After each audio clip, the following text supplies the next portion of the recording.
ተቋመ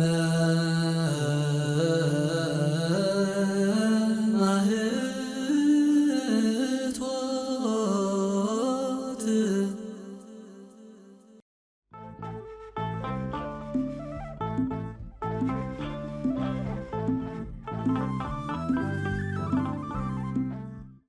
በስመ አብ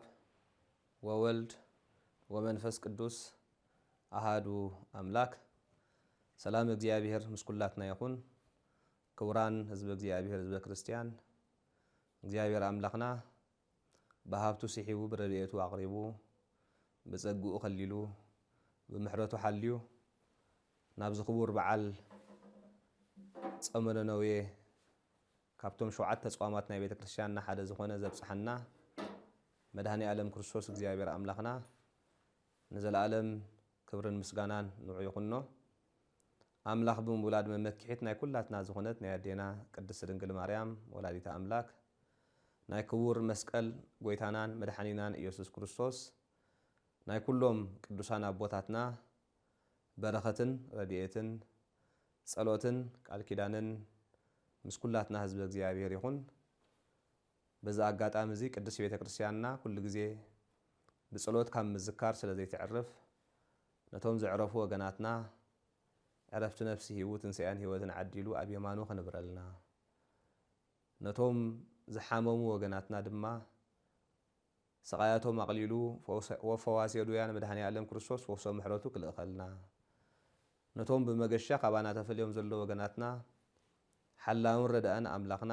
ብኢድ መልአኹ ሓልዩ መገሽኦም አቅኒዑ በሰላም ክምልሰልና ነቶም ኣብ ሽግር ኣብ መከራ ኣብ ጭንቂ ኣብ ማእሰርቲ ዘሎ ወገናትና ራህውኡ ክእውጀልና ንዓና ከዓ ብምሕረቱን ብበረኸቱን ክኸልለና ዘይውዳእ ምሕረቱ ዘይጎድል በረኸቱ እግዚአብሔር አምላክና በረኸቱን ምሕረቱን ክዕድለና ሰናይ ፍቃድ ናይ እግዚአብሔር ይኹነን። እንኳዕ ናብ ዝኽቡር ካብቶም 7 አጽዋማት ናይ ቤተ ክርስቲያንና ዝኾነ ጾመ ነነዌ ኣብፅሓና ንብል ንበዓል ጥራይ ኣይኮናን። እንኳዕ ኣብፅሓና ንብል እንኮላይ ንጾም እውን እንኳዕ ኣብፅሓና ትብል ቤተ ክርስቲያን። ምክንያቱ ቅዱስ ያሬድ እንታይ ኢሉ እስመ ጾም ሓዘን ለአብዳን ወፍስሓ ለጠቢባን። ጾም ንዓያሹ ሓዘን ክኸውን ከሎ ንለባማት ድማ ሓጎስ ስለ ዝኾነ ስለዚ ንሎሚ ከም ፍቃድ እግዚአብሔር ኣብዚ መደብ እዚ ሒዘልኩም መፅአ ዘለኹ ሓፈሻዊ ብዛዕባ እዚ ሒዝናዮ ዘለና 3 መዓልታት አጽዋማት ዘሎ ጾመ ነነዌ ኮይኑ ብዛዕባ እዚ ትንትን ብዛዕባ ትንቢተ ዮናስ ትንተና ወይ ከዓ ሓተታ ይሒዘልኩም መፅአ ዘለኹ። ስለዚ ከም ቀዳማይ ክፋል መእተውን ምዕራፍ 1 ኣስፋሕ ኣቢለ ክገልጸልኩም እየ ሎሚ። ኣብ ካልእ ግዜ ድማ ጽባሒቱ ጽባሕ ድማ ኣብቲ ካልኣይ መዓልትና ድማ ከም ካልኣይ ክፋል ዝተረፈ ክንሪኦ ኢና። እግዚአብሔር አምላክና ንዓይ ቃሉ ዝናገር ልሳን ክዕድለኒ ማእሰር ልሳነይ ክፈትሓለይ ንዓኹም ድማ ንቃሉ ዘስተውዕል ንቃሉ ኣብ ልቢ ዝሕድር ኣብ ጽላት ልቢ ዝጽሕፍ ልቦና ክዕድለኩም ንኩልና ድማ እግዚአብሔር አምላክ ጸጉኡን በረኸቱን ዓዲሉ በቃሉ በፍቃዱ ክንመላለስ ብረድኤቱን ብመንፈሱን ይሓልወና። ሕራይ ከም ቀዳማይ ክፋል መእተውን ምዕራፍ 1 ክንርኢና ቅድሚ ናብቲ ትንተና ናብ ትንቢት ዮናስ ምእታውና ከም መእተዊ ክኾነና ትንቢት ዮናስ ዝፀሓፈ ነቢ ዮናስ እዩ። ካብቶም 12 ደቂቀ ነቢያት ሓደ ኮይኑ ካብ ኣቦኡ ኣሟቴ ተወሊዱ ኣብ ጋትሄር ትበሃል ቦታ ናይ ገሊላ ዓዲ ዝተወልደ እዩ። ዮናስ ማለት ትርጉሙ ርግቢ ማለት ትርጉም ኣለዎ። በአጻዋውዓ ዕብራይስጥ ዮናህ ክብል ከሎ ከምኡ ከዓ ብናይ እንግሊዝ ብናይ ላቲን ድማ ጆናስ ይብሎ። ብናይ ቶም ሰብዓ ሊቃውንቲ ኣቦታት ዝተርጎሞ ትርጓሜ እንተደኣ ርኢና ከዓ ብናይ ግእዝ እውን ልክዕ ከምኡ ማለት እዩ። ከምዚ ንሕና ንፈልጦ ዮናስ ዝብል ላህጃ ኣለዎ ማለት እዩ። ሊቃውንቲ ናይ ቤተ ክርስቲያን እቲ ኣብ ቀዳማይ መጽሓፈ ነገሥት ምዕራፍ 17 ዘሎ ታሪክ ብምንጻር ብምትእስሳር ማለት እዩ ዮናስ ወድታ ኣብ ሰራጰታ ዝነበረት መበለት ከም ዝኾነ ብህፃንነቱ ድማ ምስ ሞተ ነቢ ኤልያስ ካብ ሞት ከም ዘተንስኦ በዚ ድማ ደቀ መዝሙር ናይ ነቢ ኤልያስ ኮይኑ መንፈሰ ትንቢት ተገሊጹሉ ትንቢት ይናገር ከም ዝነበረ አቦታት ይትርኾዮም ማለት እዩ። ሓደ ሊቃውንት ግን ዮናስ ዝነበሮ ዘመን ብዘመን ዳግማዊ ኢዮሮብዓም ስለ ዝኾነ እዚ ድማ ብ783 ዓመተ ምህረት ክሳብ 740 ቅድሚ ልደተ ክርስቶስ ታሪኽ ስለ ዝኾነ እቲ ታሪኽ ተማሃራይ ኤልያስ ዝነበረ ወዲ መበለት ግና ብ876 ክሳብ 854 ቅድሚ ልደተ ክርስቶስ ስለ ዝኾነ ናይ 9 ዓመት ፍልሊ ስለ ዘለዎ ብዕድመ ኣይሳነን እዩ ብምባል ካልእ ዮናስ እዮም ዝብሉ ኣለዉ። ብሓፈሻ ታሪኽ ትንቢት ዮናስ ነቢ ዮናስ ኣብ ከተማ ነነዌ ከም ዝተለኣኸ ዝገልጽ ኮይኑ ከተማ ነነዌ ቀንዲ ከተማ ናይ ኣሶራውያን ዝነበረት እያ። ኣብዚ ሕጂ እዋን ድማ ሞሱል ተባሂላ ትፅዋዕ ኣላ። ሓፈሻዊ ዕላማ ጽሑፍ ትንቢት ዮናስ ከዓ እግዚኣብሔር ንእስራኤላውያን ጥራይ ዘይኮነ ንኣህዛብ እውን ከም ዘፍቅርን ከድሕኖም ከም ዝደልን ዘረድእ እዩ። በዚ ድማ ነቢ ዮናስ እቲ በይኑ ናብ ኣህዛብ ዝተለኣኸ ነቢ ብምዃኑ ፍሉይ ይገብሮ። ተወሳኺ ትንቢት ዮናስ ብዛዕባ ዛንታ ናይ ነቢ ዮናስ ዝገልጽ ሓፈሻዊ ታሪኽ ኮይኑ ብዛዕባ መሲሕ ክርስቶስ ብዛዕባ ልደተ ክርስቶስ ብዛዕባ መምጻእ ክርስቶስ ዝተነበዮ ትንቢት ወላ ሓደ የለን። ዋላ እኳ ብዛዕባ ክርስቶስ ተነበዮ ትንቢት እንተዘይሃለወ ከዓ 3 መዓልትን 3 ለይትን ኣብ ከርሲ ኣንበሪ ኣብ ከርሲ ነባሪ ዓሳ ስለ ዝተቐመጠ ኣብ ወንጌል ተጻሒፉ ከም ዘሎ ማለት እዩ። ከምቲ ጎይታና ኢየሱስ ክርስቶስ 3 መዓልትን 3 ለይትን ኣብ መቃብር ዝገበረ ምሳሌ ጎይታ ብጎይታ ዝተመሰለ ነቢ ፍሉይ ይገብሮ ማለት እዩ። ትንቢት ዮናስ ብሓፈሻ 4 ምዕራፍ ዘለዎ ኮይኑ ብዛዕባ እግዚኣብሔር ናብ ከተማ ነነዌ ነቢ ዮናስ ከም ዝለኣኾ እሱ ከዓ ምሕረት እግዚኣብሔር ኣሚኑ ምእዛዝ ከም ዝኣበየ ካብ ገጽ እግዚኣብሔር ንኽኽብሉል ድማ ናብ ከተማ ተርሴስ ከም ዝኸደ ብድሕሪኡ ከዓ ኣብ መንገዱ ማዕበል ተላዒልዎ በቶም ኣብ ባሕሪ ዝነበሩ ኣብ ባሕሪ ከም ዝተደርበየ እግዚኣብሔር ከዓ ንዓሳ ነባሪ ልኢኹ ከም ዝውሕጦ ከም ዝገበረ ኣብ ውሽጢ ከርሲ ነባሪ ዓሳ ድማ 3 መዓልትን 3 ለይትን ተቐሚጡ ከም ዝጸለየ ናብ ኣምላኹ ከም ዝለመነ ኣብ መወዳእታ ድማ ድሕሪ 3 መዓልትን 3 ለይትን እግዚኣብሔር ናብ ከተማ ነነዌ በቲ ነባሪ ዓሳ ገይሩ ከም ዘብጽሖ ንከተማ ነነዌ ድማ ንሰብ ነነዌ ድማ ከም ዝሰበኸሎም ብድሕሪኡ ሰብ ነነዌ ድማ ናቱ ስብከት ሰሚዖም ብንስሓን ብጾምን ብጸሎትን ከም ዝተመልሱ እግዚኣብሔር ድማ ካብቲ ኸጥፍኦም ኢሉ ዝሓሰበ ምሕረት ከም ዝገበረሎም ነቢ ዮናስ ግን በዚ ነገር ዘይምሕጓሱ እዩ ዘርኢ። ነቢ ዮናስ ብዘይምሕጓሱ ድማ እግዚኣብሔር ብኣብነት ገይሩ ከም ዘረድኦ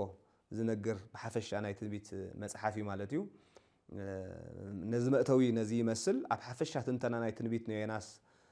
ክንትንትን ኮለና ድማ ኣብ ግእዝ ዘሎ ትንቢት ዮናስ እንዳንበብኩ ክትንትን ክፍትን እየ። ከምዛ ቀዲመ ዝገለጽክዎ እግዚኣብሔር ኣምላኽ ነቲ ቃሉ ዝናገር ብሰላም ጀሚርና ብሰላም ክንፍጽም ብረድኤቱ ቅዱሳን ድማ ብጸሎቶም ይደግፉና። ስለዚ ከም ቀዳማይ ክፋል ከም ምዕራፍ 1 እንተዳርይናዮ ኣብ ትንቢት ዮናስ ምዕራፍ 1 ኣብ ፍቕዲ 1 እንታይ ይብል? ወኮነ ቃል እግዚአብሔር ሃበ ዮናስ ወልደ አሞቴ ይብል። ወኮነ ማለቱ ዘመጻ ዘተነግረ ክብል ደልዩ ማለት እዩ። ኣብ ወደ አሞቴ ካብ ወደ አሞቴ ዝተነግረ ዝመጸ ናይ እግዚአብሔር ቃል እዚ እዩ ኢሉ ድጅምር ካብ ፍቕዲ 1 እዚ ቃል እዚ ነቢ ዮናስ ዝጸሓፈውን ኣይኮነን። እንታይ ደኣ ነዛ ርእሲ እዚ ኣቦታትና 318 ሊቃውንትን ኣርዮስ ዘወገዙ ዝሃብዎ ትንተና እዩ ዝሃብዎ ኣርእስቲ እዩ ማለት እዩ። እሱ ግን ወይቤሎ ተንስእ ወሁር ሃበ ሃገረ ነነዌ ኣባይ ዝብል እዩ ካብ ፍቕዲ 2 እዩ እቲ መጽሓፉ ድጅምር። ስለዚ ኣብ ፍቕዲ 2 እንታይ ይብል? ወይቤሎ ተንስእ ወሁር ሃበ እግዚአብሔር ሃበ ነነዌ ሃገር ኣባይ ወስብክ ሎሙ እስመ አርገ እከዮም ሃበየ ይብል። እግዚአብሔር ነቢ ዮናስ ወደ አሞቴ ከምዚ ኢልዎ ክፍኣቶም ናባይ ስለ ዝበጽሐ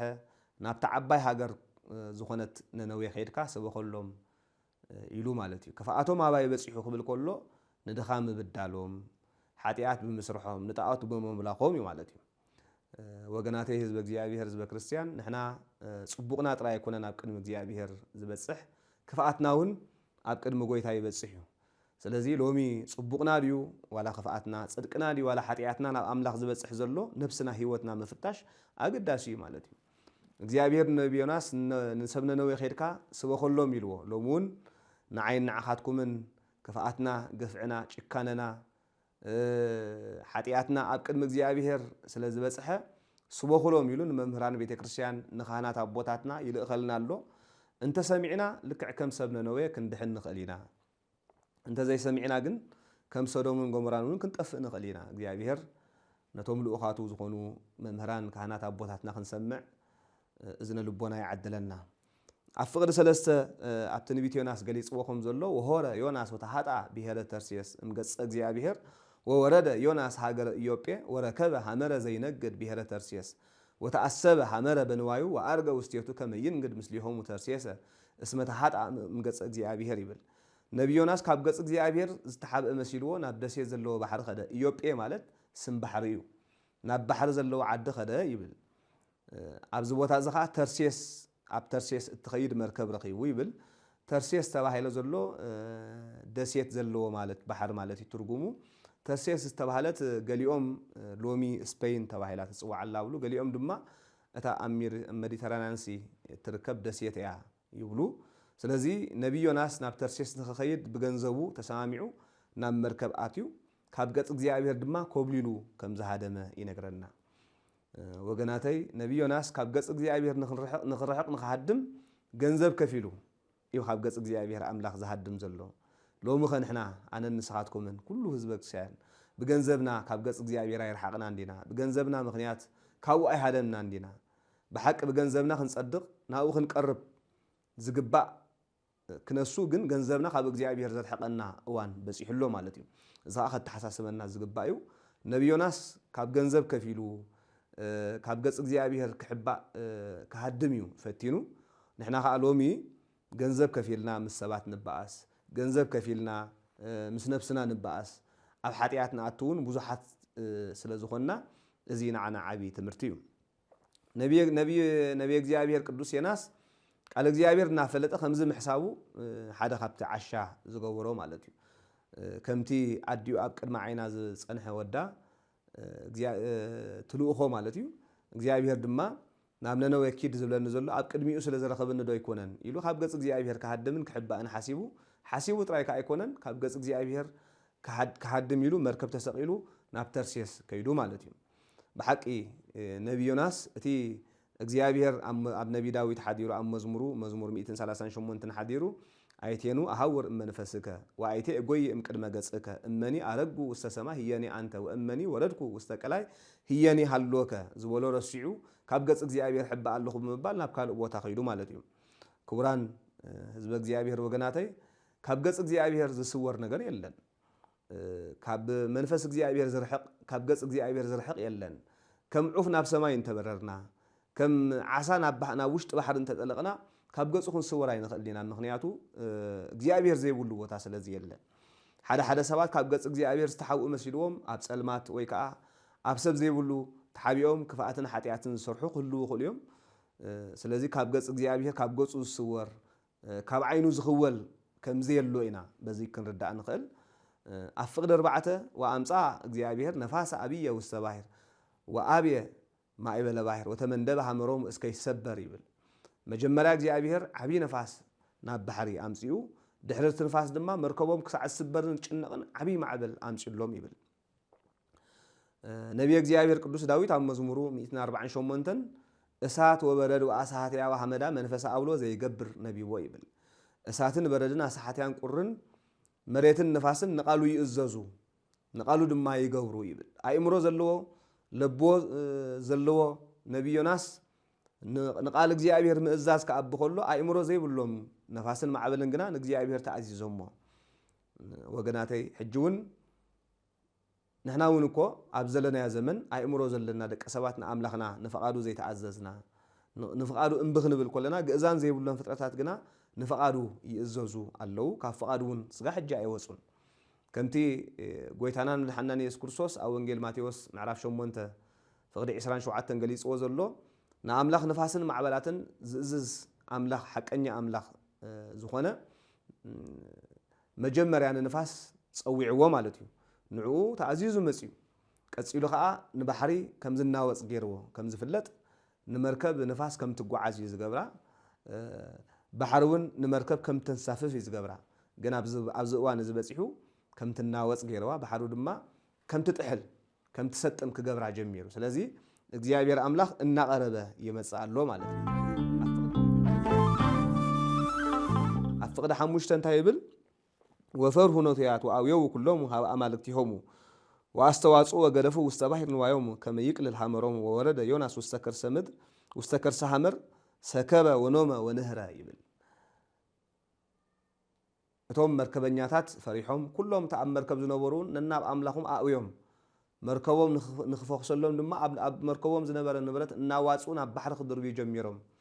اذا كله ناغبرو كله غنا يوناس اوشت ابت تمركب اتيو دقيسو يحرنخ نبر يلو اتوم حزب ان اويو نبرتهم ان دربيو نبي يوناس غنا يتردونا وشت تمركب كوينو دقيسو يحرنخ نيرو نفاس تنسيو يوناس غنا يتنسن معبل تلاعلو يوناس غن ايتلاعلن مالتي وغناتي እግዚአብሔር ከቀርበና ከሎ ክርዳአና ይግባይ እግዚአብሔር ናባና ከቀርብ ከሎ ክስወጠና ይግባይ ሎሚ እግዚአብሔር በስተፈላለየ ፍጥረታቱ ገይሩና ዓለም እንተቀረባ ዓለምና ግና ክትርዶ አይካለትን እግዚአብሔር ኣብ ዓለምና ዘለው ሁቦ ብላን ንፋስን ኣብ ዓለምና ዘለው ብዝሕ ዝናምን እሳተ ገሞራን ምንቅጥቃጥ ምድርና ዓለም ከም ትናወጽ እናገበራ ናኡ ንክንቀርብ ንፍጥረታቱ እናስ እናአዘዘ ከሎ ዓለምና ግና ክሰምዑ አይካለትን ምክንያቱ ከም ነብይ ዮናስ ደቂሳ ኣብ ሓጢያት ትሕርንኽ ስለዘላ ማለት እዩ ብዛዕባ ስጋዊ ህይወት ጥራይ ተሐስባላ ከምተነ ዮናስ ኣብ ውሽጥ መርከብ ደቂሱ ዝሕርንኽ ዝነበረ ኣነ ንስኻትኩምን እውን ኣብ ዓለም ኮይንና ንምግባር ጽድቅ ደቂስና ከይንስሕ ናብ ሓጢያት ኣብ ናይ ሓጢያት ዓለም ንሕርንኽ ከይንህሉ ህይወትና ክንፈትሽ ይግባአና እዩ ኣብ ወንጌል ማቴዎስ ምዕራፍ 25 እተን ዓያሹ ደናግል ተባሂለን ዘለዋ ደቂሰን ስለጸናሓዩ መርዓዊ ክርስቶስ መጽኡ ዓጽይወን ሰማያዊ ንጉስ ክርስቶስ አይፈልጠክን ይልወን ምክንያቱ ምሳይ ስለዘይተጋህከን ይልወን በእምነት ከይንጸንዕ ሎሚ ኣብ ዓራት ንፋቄ ደቂስና ኣለና ሎሚ ከይንጽሊ ኣብ ዓራት ተህኪድ ደቂስና ኣለና ሎሚ ከይንፋቀር ኣብ ዓራት ጽሊ ደቂስና ኣለና ሎሚ ምሕረት ከይንገብር ኣብ ዓራት ቂምን በቀልን ደቂስና ኣለና ብንስሐ ከይንትንስእ ናይ ሓጢያት ዓራት ጥዒምና ኣሎ ወገናተይ በኸመይና ምኽንትንስእ ካብ ድቃስና ክንትስእ እግዚአብሔር ንቁሕ ሕልናን ትጉህ ልቦናን ይዓድለና ስለዚ ነብይ ዮናስ ኣብ ዓራት ኮይኑ ይድቅስ ነይሩ ደቂሱ ኸ ይሕርንኽ ነይሩ ዝበሎ በዚዩ በሐፈሻ ኣብ ታሪኽ ትንቢት ዮናስ ዝተኣዘዙ እንተዳሪና ነፋስን ማዕበልን ተኣዚዞም ኣብ ምዕራፍ 2 ውን እቲ ዓሳ ነባር ውን ከም ዝተኣዘዘ ከምጸልና እዩ ኣብ ምዕራፍ 4 ውን ሕልፍ ኢልና እንተዳሪና ያ ኸ ሓሰኻን ፀሓይን አምላክ ከም ዝተኣዘዝዎ ይረዳአና ነብይ ዮናስ ግን እግዚአብሔር ክእዘዞ ይካለን ካብ አምላክ ምእዛዝ አብዩ ዘሃድም ዘሎ ማለት እዩ አይምሮ ዘይብሎም ንአምላክ ክእዘዙ ከለው አይምሮ ዘለዎ ዮናስ ግና ምእዛዝ አብዩ ንሕናውን አይምሮ ዘለና ንሕናውን ሎሚ ምእዛዝ አብይና ኢና ዘለና ንዓና ዓቢ ትምህርቲ እዩ ሓደ ግዜ ዝተዋሃበና ነፃ ፈቃድ እግዚአብሔር ንምፍጻም ዕንቅፋት ይኾነና እዩ እግዚአብሔር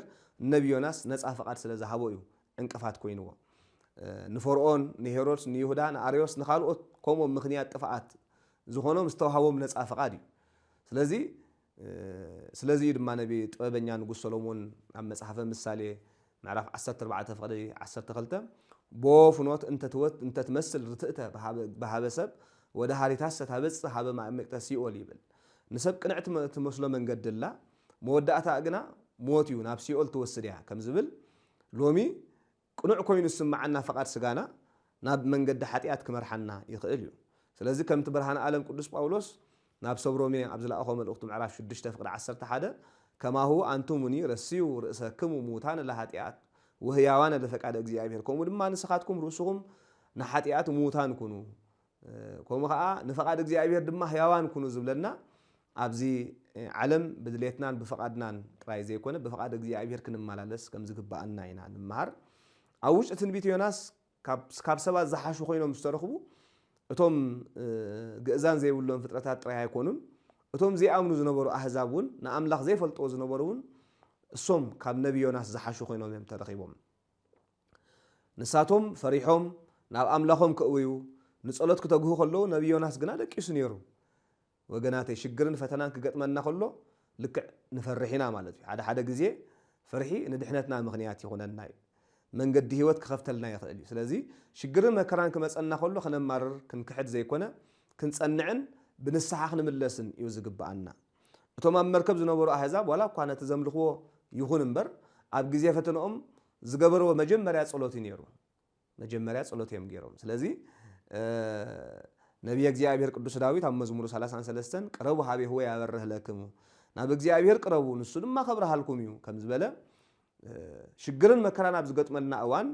ናብ እግዚአብሔር በአምልኾ ብንስሓ ብጸሎት ብእምነት ክንቀርብ ይግባአና እዩ ስለዚ ወገናተይ ካብ ታሪኽ ናይዞም ኣብ ነነዌ ዝነበሩ ኣቶም ኣብ መርከብ ዝነበሩ ሰባት እንመሃሮ መጀመርያ ብጸሎት ናብ ኣምላኽና ብምህለላ ብንስሓ ናብ ኣምላኽና ኣብ ህይወትና ቀዳምነት ዘድልየና ነገር ንሱ ስለ ዝኾነ ክንቀርብ ከም ዝግባአና ኢና ክንመሃር ንኽእል ኣብ ፍቕዲ 6 ትንቢት ዮናስ ወወረደ ሃቤሁ ዘይሄድፍ ሃመረ ወይቤሎ ምንትኑ ያነወመከ ተንስ ወፀውእ እስመ ኣምላክከ ከመ ያድህነነ እግዚአብሔር ወኢንሙት ይብል እቲ ናይ መርከብ መራሒ ናብ ነቢ ዮናስ ወሪዱ ስለምንታይ ኢኻ ደቂስካ ዘለኻ እግዚአብሔር ከድሕነናን ከይንመውትንሲ ተንሲኢኻ ስመ ኣምላኽካ ፀውዕ ኢልዎ እቲ ሓለቓ መርከብ ኣይተቆጥዐን ተንስእ ንኽንድሕን ከይንመውት ስመ ኣምላኽካ ፀውዕ ኢልዎ ነቢ ዮናስ ወገናተይ ህዝቢ እግዚአብሔር ኣብ ሐዋርያ ቅዱስ ያዕቆብ ኣብ መልእኽቱ ምዕራፍ 1 ፍቕዲ 12 ብፁዕ ውእቱ ዘይትኤገሳ ለእችት ይብል ኣብ ግዜ መከራ ዝዕገስ ሰብ ብፁዕ እዩ ከም ዝብል ሽግር ኣብ ዘጋጥመና እዋን ከይተቆጣዕና ክንዕገስ ከም ዝግባአና ኢና ካብዚ ሓለቓ መርከብ ክንመሃር ንኽእል ስለዚ እግዚአብሔር ነቲ ንህዝቡ ዝምህር ዝነበረ ነቢ ዝምህር ሰዲድሉ ንህዝቡ ንኽጽልዩ ዝምዕድ ዝነበረ ነቢ ድማ ዝመክር ሰዲድሉ ማለት እዩ ካብ ኣምላኽ ክትሕቕ ዝጀመረ ክምህር ዘይኮነ ክመሃር እዩ ዝጅምር ማለት እዩ ክምዕድ ዘይኮነ ክመዓድ እዩ ዝጅምር ንበልዓም መልኣኽ ንኽርኢ ኣድጉ ያ ምኽንያት ኮይናቶ ነቦና ሊቀ ሐዋርያት ቅዱስ ጴጥሮስ ድማ ናብ ንስሓ ንኽምለስ ድምፂ እግዚአብሔር ንኽፈልጥ ምኽንያት ንምምላስ ዝኾነቶ እታ ዝነቀወት ደርሆ እያ ማለት እዩ ሓደ ግዜ ንሕና ሃይማኖት ኣለና ንፈልጥ ኢና እናበልና እቶም ዝኾነ ዘይተማሃሩ ዘይፈልጡ እምነት ዘይብሎም ብሰናይ ግብሪ ብቕንዕና ካባና ዝሓሹ ኮይኖም ክርከቡ ይኽእሉ እዮም ስለዚ ነቢ ዮናስ ከዓ ናብ ኣምላኹ ንኽምለስ ናብ ኣምላኹ ንኽጽሊ ሓጢኣቱ ንኽኣምን በደሉ ንኽኣምን ምኽንያት ዝኾኖ ደወል ዝኾኖ እቲ ሓለቓ ናይቲ መርከብ ተንስ እስመ ኣምላኽካ ፀውዕ ኣምላኽ ድማ ክምሕረና እዩ ኢልዎ ማለት እዩ ከምቲ ኣብ ግብረ ሐዋርያት ምዕራፍ 2 ፍቕዲ 21 ወኩሉ ዘፀዋዕ እስመ እግዚአብሔር ይድህን ዝብል እስመ እግዚአብሔር ዝፅውዕ ሰብ ኩሉ ክድሕን እዩ ዝበለ ንሕና እውን ብህይወት ኮለና ብሓጢኣት ከይንመውት ከም ኣቦታትና ሐዋርያት ኣድህነነ ከመ ኢንሙት ከምቶም ኣብ መርከብ ናይ ነቢ ዮናስ ዝነበሩ ናብ ኣምላኹም ዘእወዩ ኩላትና ናብ ኣምላኽና ክንጽሊ ስም ኣምላኽና ክንጽውዕ ይግባአና እዩ እዚ ዓብይ ትምህርቲ እንመሃሮ እዩ ምክንያቱ ስም እግዚአብሔር ኣምላኽና ምጽዋዕ ስም እግዚአብሔር ኣምላኽና ካብ ፍላጻ ጸላኢ እንድሕነሉ ደርዕና ካብ ወራር ጸላኢ እነምለጥሉ መንገድና እንጽጋዓሉ እምባና ስለ ዝኾነ ኣብ ፍቕዲ 8 ትንቢት ካብ ፍቕዲ 7-8 ዘሎ ድማ ወተባሃሉ በበይናቲሆም ኑ ንተዓጸው ወናኢምር በበይነ መኑ ረከበተን ነዛቲ እቺት ወተዓጸው እጻ ወወረደ እጻ ለዓለ ዮናስ ወይቤሎ ንግረነ ወይቤልዎ ንግረነ በበይነ መኑ ረከበተን ነዛቲ እቺት ወምን ተግባርከ ማይቴ መጻኢከ ወሃበ አይቴ ተሐውር ወአይቴ ብሄርከ ወምንት ህዝብከ ይብል ንሓድሕዶም ንዑ ዕጫ ነውድቕ ተባሃሉ ዕጫ መሰውደቁ ድማ ንነቢ ዮናስ በፂሕዎ አጋጣሚ ንሶም ድማ ካበይ ናይ ህዝቢ ኢኻ ሃገርካ ኣበዩ ካበይ መፂኻ ናበይ ከይትኸይድ ኣለኻ እዚ ኩሉ ክፉእ ዝረኸበና ዘለኹ ስለምንታይ ኢሎም ነቢ ዮናስ ሓቲቶሞ እቶም ኣብ መርከብ ዝነበሩ ህዝቢ ኣቐዲሞም ብዙሕ ንብረት ናብ ባሕሪ ስለ ዝደርበዩ ከሲሮም እዮም ስለዚ ዕጫ ንነቢ ዮናስ ምስ በፅሖ ብሰንኪ እዚ ኢና ንብረትና ከሲርና ሕጂ እውን ኣብ ኣፍ ደገ ሞት ዘሎና ኢሎም ብዓይኒ ጽልኢ ብሰንኩ ኢና ኢሎም ብዓይኒ ጽልኢ ኣይጠመትዎን ዕጫ በፂሕዎ ከሎ ተሃዊኾም እውን ኣብ ባሕሪ ኣይደርበይዎን ማለት እዩ ስለዚ እንታይ ደኣ ግቡእ ገይሮም መታን ክርድኡ ግቡእ ሕቶ እዮም ሓቲቶሞ ንኽዛረቡን ዕድል ሂቦሞ ማለት እዩ ወገናተይ ካብ ተህዋኽ ካብ ስምዒት ዝወፅእ ሓቀኛ ፍርዲ እዚ እዩ ካብዚ ንመሃሮ ከዓ ንሕና ከዓ ብዛዕባ ብሰባት ኣብ ንብደለሉ እዋን ወይ ዝኾነ ሽግር ኣብ ዘጋጥመና እዋን ንሰባት ኣብ መፍራድ እከለ ከምዚ ገይርኒ ኢልና ተሃዊኽና ስጉምቲ ካብ ምውሳድ ክንህወኽ ከም ዘይብልና ንኩሉ ነገር ብትዕግስቲ ክንጥሙተ ከም ዘለና ኢና ዘረዳአና ማለት እዩ ወይቤሎም ዮናስ ገብረ እግዚአብሔር ኣነ ዕብራዊ ወአምላቼ እግዚአብሔር አምላከ ሰማይ ወምድር ዘገብረ ባሕረ ወየብሰ ወፈርሁ እሙንቱ እደው አብየ ፍርሃተ ወይቤልዎ ምን ተገበርከ ወአይምርዎ እሙንቱ እደው اسم نجروم وامجز كما امجز እግዚአብሔር ተሃጣ ويبلو أمنتو سب منت إنك نرسيك كما يهدجنا باهر اسمه يتهوك باهر ويتنسى مع أبل أبي ويبلوم يوناس نسؤوني ووروني واستباهر ويهدجكم باهر أنا أأمر كباب أنت آية مسعكم وزنتو مع أبل أبي يبل كاف قدت شعات تسع عسى تخلت إخن بقولكم صنيحة نبي يوناس بزعب رؤسه بتخكل بحكيو نجيروم كابيه زبي أخان زبلوا أنا إبراوي الوم انتهي قبل خان زبلوا أنا قال እግዚአብሔር الوم نمن تملخ مسولو دما نتسماين مدرن بحرن يبسن زفتر أملاخ يزملخ الوم انتهي غير كام مسولو خا كاب ገጽ እግዚአብሔር ይحبا ከም ዘሎ ይነገሮ ነዝም ስነገሮን ድማ ንሳቶም ኣዝዮም ከም ዝፈርሑ እዩ ዝነገረና ዘሎ ቀጽሎም እቲ ማዕበል እና በርትዐ ይኸይድ ስለ ዝነበረ እቲ ማዕበል ንኻሃድ እንታይ ክንገብር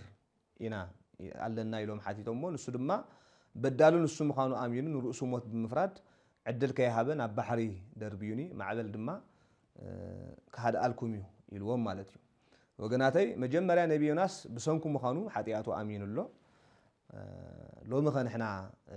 ኣብ ህይወትና ዝኾነ ሽግርን ፈተናን ኣብ ዝኾነ ይኹን ሽግርን ፈተናን ክወርድ ከሎ ብሰንኪ ሓጢያት እዩ ኣነ ይበዲለ ንብል ዶ ንኸውን ዋላ ንሰባት ኢና ንውንጅል